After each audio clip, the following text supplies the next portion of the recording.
Olá, boa noite, a paz do Senhor. Bom dia, boa tarde.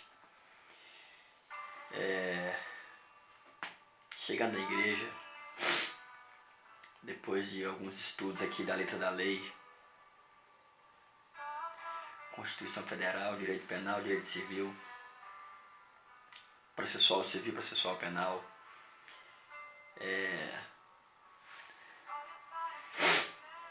resolvi dar uma dica também para os meus alunos aqui no que tange ao campo da hermenêutica.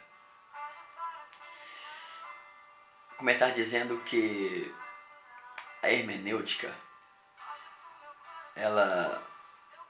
a sua ciência, ela permeia o campo da filosofia, ela permeia também o campo do próprio direito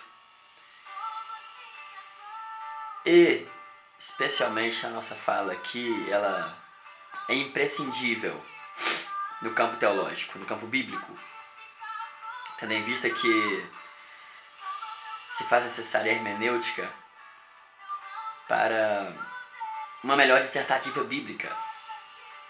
Imagine se antes de dissertarmos aquele texto bíblico, atentarmos para alguns princípios da interpretação. Ficaria mais eficiente, ficaria mais eficaz a nossa prédica, a nossa homilia. A hermenêutica, ela serve como ferramenta justamente para policiar palestrantes, pregadores e ensinadores. Existem algumas regras de interpretação no campo da hermenêutica que eu quero compartilhar com você aqui em rápidas palavras.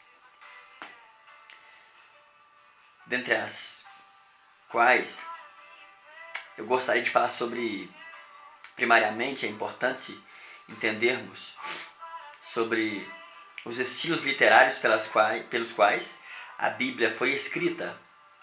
Ela possui o seu valor literal, que é o sentido real da palavra no seu contexto, sentido figurativo, onde há algumas representações de figuras de linguagem, dentre as quais metáfora, metonímia, prosopopeia, catacrese, antítese, metástase, metonomásia, antropopatia, antropomorfia, teofania, sinédoque, alegoria histórica, fábula, zeugma, enigma, enfim. Quando falamos de figuras de linguagem, ou melhor, falamos de sentido figurado que a Bíblia possui, falamos dessas figuras de linguagem e outras, dentre outras.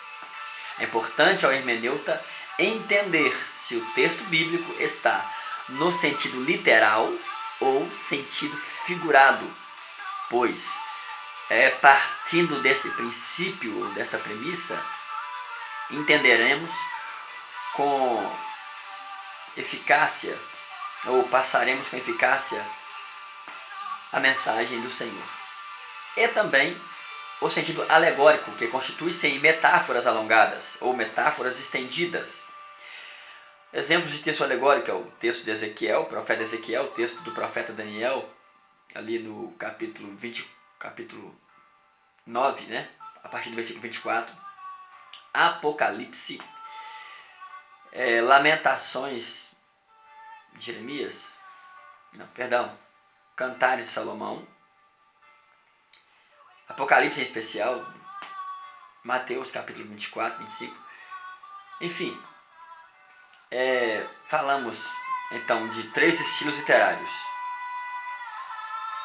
figurativo, alegórico e literal. Guarde isso. Procure saber se o texto ora estudado ele está no sentido literal, figurativo ou alegórico, que são metáforas estendidas ou metáforas alongadas. No caso do Apocalipse. Segundo, eu devo me atentar para o contexto do texto em espécie. Sim, eu devo me inteirar no contexto. O que vem a ser esse contexto? O contexto seria eu observar de imediato quem é o autor principal ou os autores principais no texto. Quais são eles?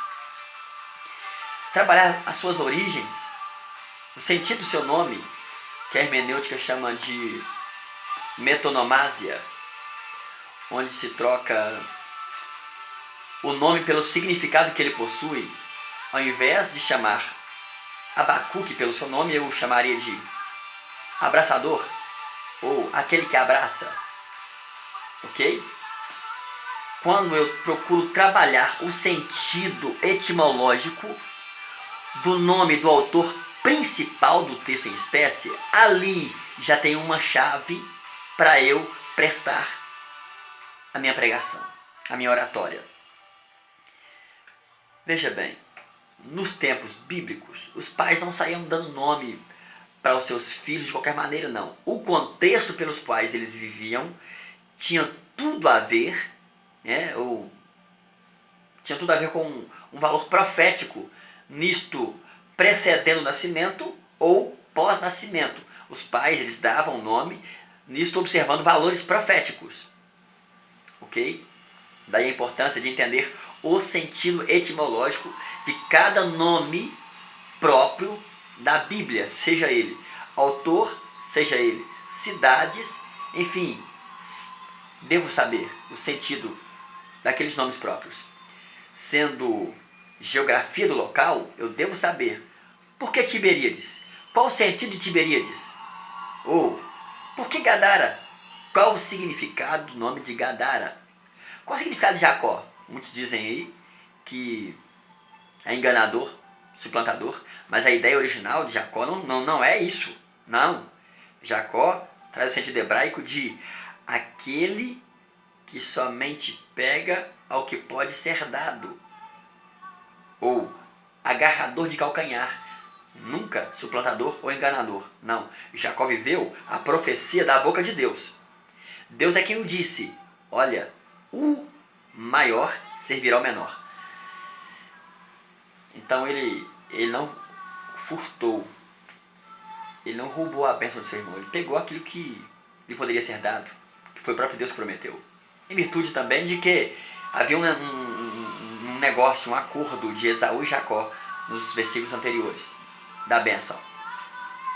Veja que o nome tem tudo a ver com o contexto do autor. Quando eu falo de análise contextual, eu falo disso. Eu observo primariamente o autor, depois eu dou uma observada nas datas, porque as datas têm tudo a ver com a situação. Às vezes há uma situação que está em um livro, daquela data em espécie, e eu, entendendo de data, eu consigo harmonizar Esdras, Neemias, Ageu, Zacarias, todos dentro de um contexto só. E mais à frente eu encontro também Malaquias. Precedendo esses homens, eu encontro Esther. Porque eu entendo de data. É interessante entendermos sobre data. Quando eu olho para Jeremias, eu consigo visualizar Abacuque na mesma época que Jeremias, porque viveram na mesma época, são contemporâneos. Quando eu olho para também Jeremias, eu percebo não somente Abacuque, como também percebo Ezequiel. São dos contextos de datas equivalentes. Outra observação, e quando você observa essas datas, você consegue entrelaçar as ideias, você consegue, na verdade, concatenar, ligar as ideias e extrair disso aí algo extraordinário, algo tremendo. Outro valor a ser observado depois da data, cenário geográfico. A geografia pela qual passa-se a história.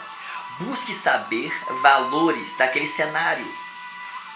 Veja bem, se Paulo escreve aos Coríntios, deixa eu estudar mais a fundo a cidade de Coríntios para eu entender o porquê de Paulo falar de determinadas situações.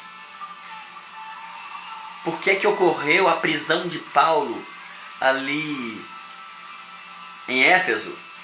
Deixa eu entender aquele cenário da igreja, que a igreja passava ali na cidade dos Efésios. Com isso, eu entendendo aqueles valores culturais da cidade de Efésios, valores, a questão política dos Efésios, social, todas essas observações, elas vão abrir o campo da mente hermeneuta para trabalharmos a profundidade. Sabe aquilo que o pessoal fala assim, nossa, que tremendo, nossa, que profundo? Eles não sabem como